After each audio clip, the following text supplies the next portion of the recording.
What's up guys, Mike Thomas, aka the Young Trishula here. Just wanted to take a minute out of your day to talk about a deck that really surprised me recently. Yesterday over on our Twitch, we were joined by the DB Grinder, go check him out, great Yu-Gi-Oh creator. And we decided to, just have some fun playing Master Duel, and we decided to take a personal favorite deck of mine, Bujin, on the Master Duel ladder. I wasn't really expecting to do very well with Bujin, but if we go to our match history, you will see it is nothing but wins.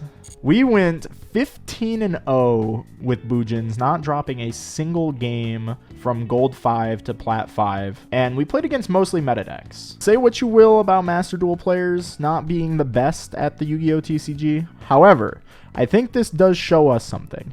I think that people are kind of sleeping on Bujin, at least for Master Duel, and I want to talk about it. So I'm going to go ahead, profile out the deck, and talk about why I think this deck is actually potentially a better control deck than decks like Eldritch. Now, before we hop into this deck profile, I want to give you guys a little bit of background. So Bujin was one of the first decks that I played competitively in Yu-Gi-Oh! All the way back in 2014. It was really kind of one of those decks that I used to kind of get a footing in playing the game more competitively. I'd been playing Yu-Gi-Oh! For a little while before then, but, I was playing Gravekeeper in the middle of Dragon Ruler format, which, mind you, wasn't actually that bad, but still not what I would say tier 1 dueling. So for that reason, Bujin actually holds a very special place in my heart. And finding out that Kaiser Coliseum is legal at 3 in Master Duel, I knew what I had to do. I had to bring this deck back. Now, when I built this deck, I didn't actually know this, but Bujin has received some support over the years that actually makes the deck quite a bit better than it was in 2014. I think if these cards were legal back then, this deck would have actually been hit on the ban list, quite severely. This stuff's actually pretty good. For those who do not know, the Bujin strategy is, or formerly was, based around this guy right here, Bujin Yamato. It feels weird to be playing him at 1. The basic idea of the deck is you would summon him, and you would try and play Protect the Castle with Bujin Yamato, and ultimately turn him into Bujente Susanoo. Kind of sit on these guys, plus Kaiser Coliseum and trap cards. Kaiser Coliseum preventing your opponent from playing more monsters than you currently control on the field. So just playing one monster control Andy, and protecting them with cards like Bujingi Hare and Bujingi Turtle, as well as simplifying the game state with cards like Bujingi Centipede, Bujingi Quillin, and using cards like Bujingi Crane to make sure that they cannot attack over your Bujin. Now, this is all well and good and still works just fine.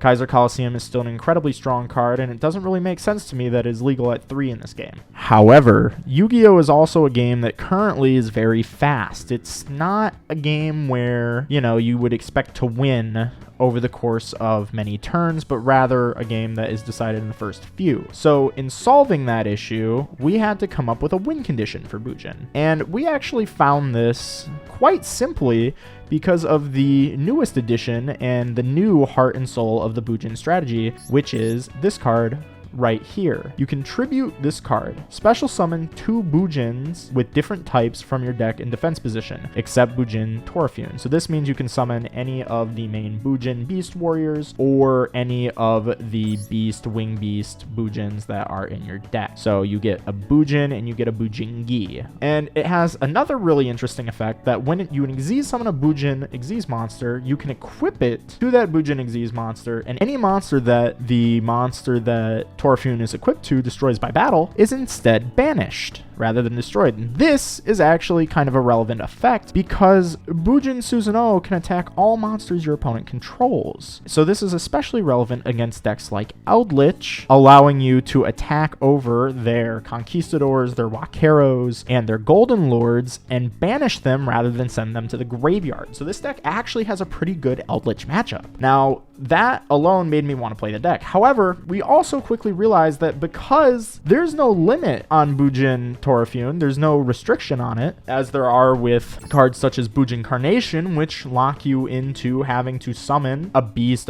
Warrior, or a Wing Beast Xyz. You can actually use this to go into the very powerful Utopia Double. So if you're unaware, Utopia Double will allow you to turn it into another Utopia monster, doubling its attack and searching out a copy of Double or Nothing from your deck. When combined with the original number 39 Utopia being able to negate its own attack, you're able to get up to some crazy damage numbers with this Utopia. So what this means is that you are actually able to use Torafune as a 1-card 10k attack stick. This actually gives the deck a really good win condition in your opponent leaving up a monster with less than 2,000 attack. Now, this is actually pretty common on Master Duel, considering how many players are playing decks like Sky Striker. Not to mention the fact that cards like Forbidden Droplet reduce the attack stat of most monsters into this range. So you're actually able to reduce most monsters to have 2,000 or less attack, because for a monster to have over 2,000 attack after getting Forbidden Dropleted, it would need to be stronger than Obelisk the Tormentor. And I don't know about you, but I don't know how many times you're summoning a monster that can beat stick over Obelisk on your first turn. If you are, then send me your deck list, I guess. Anyway, hopping into this, we have the, of course, 1 Bujin Yamato. Once per turn during your end phase, you can add a Bujin monster from your deck to your hand, then send a card from your hand to the graveyard. So effectively, it is a search at the cost of a discard, or it's a Foolish Burial. Important to keep in mind that it can do either one effectively. Then I played 2 Bujingi Quillen. You can banish it from your graveyard to target a face-up card your opponent controls, destroy it. I think this one's probably just the best one in modern Yu-Gi-Oh! Because if you're putting a Bujingi in the graveyard on your turn, this is probably the one that you want to put into the grave. Next, we have Bujingi Turtle. During either player's turn, if a card or effect is activated that targets a Bujin monster, you can banish it from your graveyard and negate that effect. Very good card, even after it was errataed. Next, we have Bujingi Crane, which is one of the most iconic Bujingi cards. During damage calculation, if a Beast Warrior Bujin monster you control battles, you can send it from your hand to the graveyard and double the attack of your Bujin monster. This card functions very similarly to another card that we do play in the deck, Honest. However, the main difference being that it is only during that one damage calculation that Crane affects it, whereas Honest will boost the attack of your monster for the entire battle phase, so something to keep in mind there. Also relevant to note that Bujingi Crane does not work on Utopia Double, however Honest does, which does come up. Next, we have Bujin Mikazuchi, which, if a Beast Warrior type Bujin monster you control is destroyed by battle or card effect and sent to the graveyard, you can special summon this card from your hand.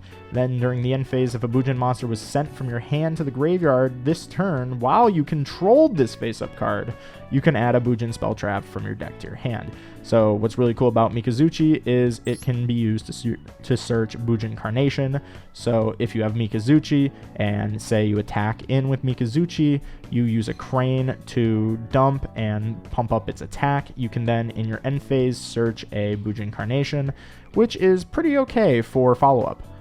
This card obviously being a mini soul charge targeting a Bujin in your graveyard and a banished Bujin monster, special summon both. Next, we have the Bujingi Centipede, which, like all the Bujingis, requires you to have a Beast Warrior type Bujin that you can banish it from your graveyard, then pop a spell trap your opponent controls. This is actually very useful. It did not used to be played in Bujin too often. Usually Centipede was cut. However, I think it's actually quite good now when we consider the fact that we are turning Bujin into an OTK deck, and this card gets a lot better when we talk about another one of the new Bujins that I will mention in a minute. Then we have the classic Bujingi Hare, which during either player's turn, you can banish it from your graveyard, make a Beast Warrior type Bujin you control unable to be destroyed by battle or card effects once during the turn. Very, very powerful, especially in combination with Turtle. The classic Bujingi Hare plus Bujingi Turtle to prevent your opponent from getting rid of your Yamato or your Susanoo. Then we have one of the newer Bujins. This one was new to me, but is actually old support now, Bujin Harume, which must first be special summoned from your hand by banishing a Bujin from your graveyard. If this card, which was summoned this way, is destroyed by your opponent's card, either by battle or card effect, you can have both players discard a card. So not the greatest effect. However, However, it is very good because it is an extender for Bujins, which Bujins traditionally have always lacked. Very, very good card because it actually allows you to extend when you don't have the best hand. Then we have Bujingi Sinew, another one of the newer Bujin cards. Still not the newest, but still newer. This card is effectively another copy of Bujingi Crane. However, this one activates in the graveyard rather than in the hand. This is part of why we do not play through Bujingi Crane in this deck, because you can send this one to the graveyard and function as another copy of Crane, giving you a little bit more flexibility in how you want to set up your hand, set up your graveyard, but also allowing you to use both Crane and Sinew in the same battle phase if you have something like Susanoo and your opponent has a lot of big monsters. So very, very good card. Now this is the other new Bujin that I wanted to mention. This one, Bujin Maitosu. I just call him Maito. I don't know if that's correct, but that's the name we'd go with. He looks like Pegasus. This one is really cool for a couple of reasons. First being, it, like Harume, is an extender. You can special it from your hand by sending another Bujin card from your hand to the graveyard. So it gives Bujin another much needed extender. But then it has an effect on field, which is actually really, really good. So you have one of two effects that you can activate on the field. The first effect being you can send a Bujin monster from your hand to the graveyard, add a different Bujin from your graveyard back to your hand. And then its other effect being you could banish a Bujin monster from your graveyard, send a Bujin with a different name from your deck to the graveyard. So it either allows you to trade a Bujin in your hand for one that's already in your graveyard, or it allows you to dump any Bujin from your deck to the grave. So this is a really strong card, especially in combination with Torafune, because what this means is that you can always, when you open up Torafune, you can always end on a Susanoo with both Hare and Turtle in the graveyard, and then either a Crane in hand or another copy of Torafune for follow-up. And what's really, or sometimes if you get really lucky, you can end with a Crane in hand, a Torafune in hand, and Turtle, Hare, and Graveyard. So really strong. And this is because of the fact, and this is part of why we only play one of each of the Bujingis. Because when you open a Bujin, say you brick, you draw the Hare plus Torafune, that's fine. You just go Torafune, summon out Maito and Turtle, and then you can use Maito to pitch that Hare, get your Torafune back to hand, overlay for Susan, and detach the Turtle. Now you have both in the graveyard, and you have your Torafune back. And then, oh, would you look at that? Would you look at that? Now you search Crane. Now you have everything.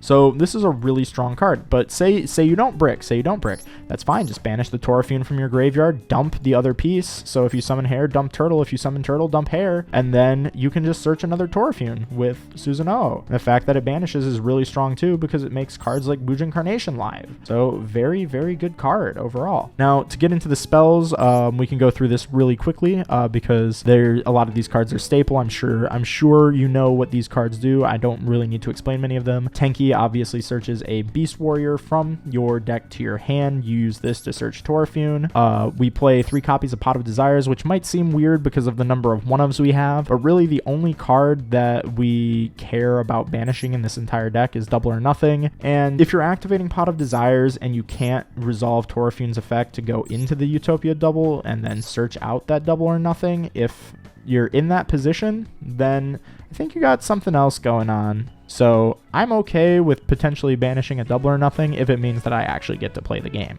Then moving on to our utility spells, we have Forbidden Droplet, which, as I kind of briefly mentioned, is really good in this deck because not only does it help us break boards and deal with some monster effects that Bujin just might not, be able to deal with, but it also reduces monsters' attack points into friendly thresholds for us in order to use the Utopia double combo to just instantly OTK our opponent. So a very good card, lots of good synergies, especially being able to put Bujingis in the graveyard in order to use their effects. Really strong card. If you can craft it, be sure to use this as your ultra rare craft, even before cards like Maxi, I would say. Then we play 2 copies of Twin Twister, just help deal with back row and also put cards in the graveyard. So really strong when you can do something like Twin Twister, pitch a Bujingi Centipede and pop 2, then banish Centipede, pop a 3rd. So this deck just has a lot of ways to deal with back row. Very nice. I prefer the Twin Twister to something like Harpy Feather Duster, not only because they're super rares, but because they're quick play spells and you can chain them to something like a Vanity's Emptiness or what have you.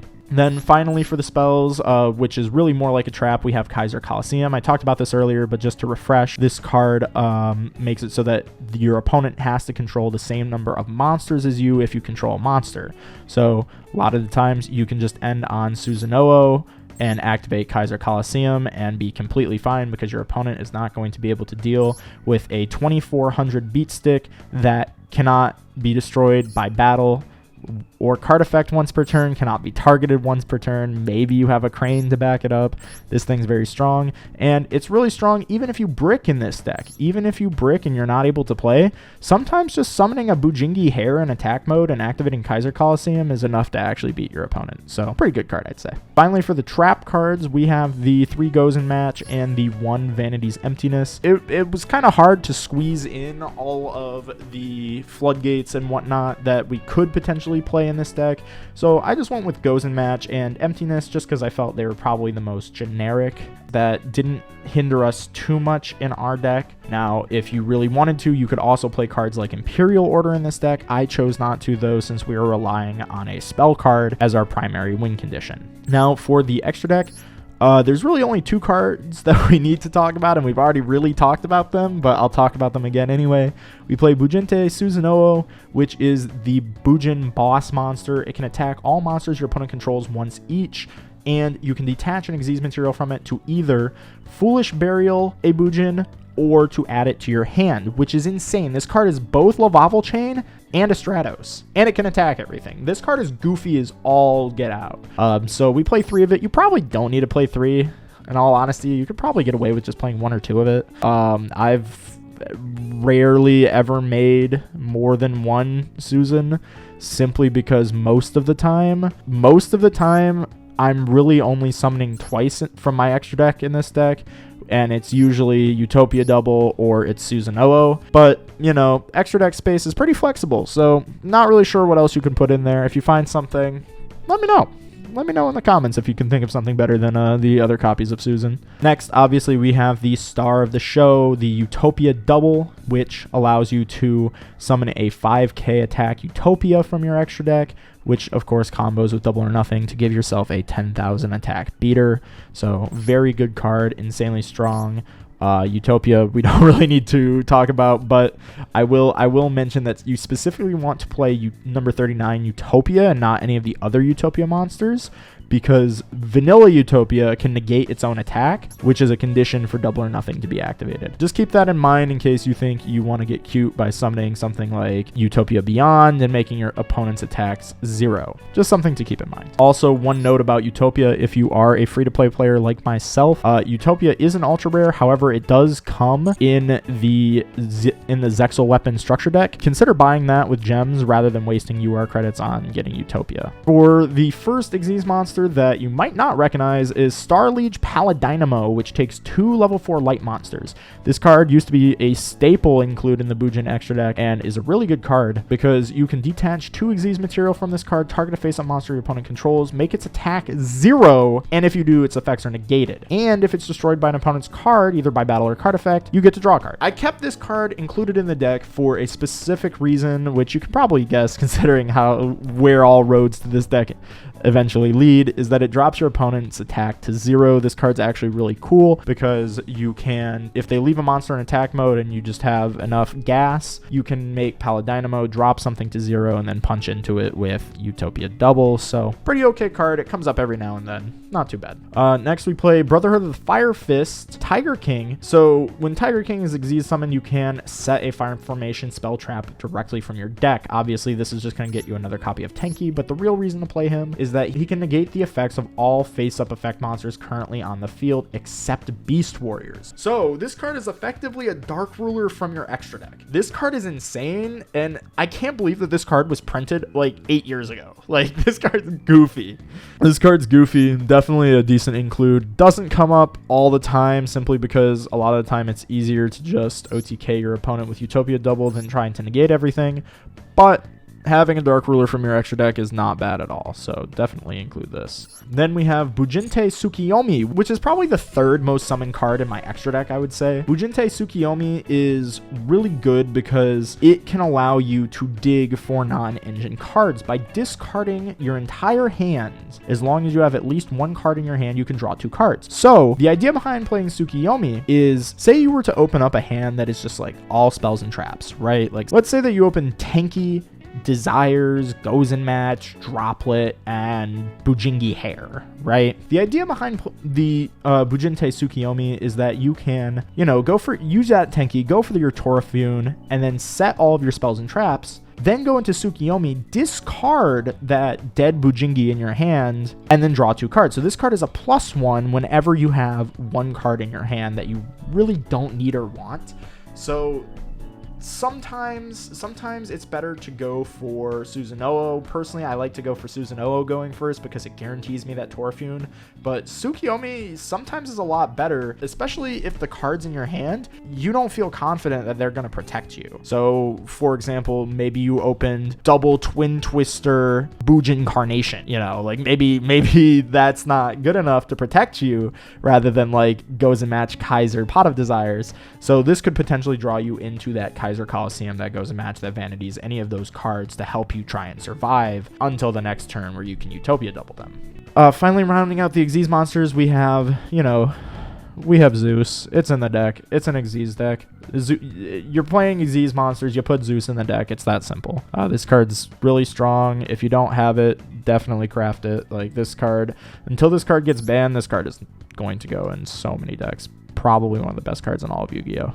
Entering into the Link monsters. So this is part of why the deck is a lot better now in the modern era, is that now this deck can do stuff other than Xyz summon. It can Link summon. And there's actually some really good Link monsters this deck can go into, such as Pentastag, for example, which just requires any 2 effect monsters.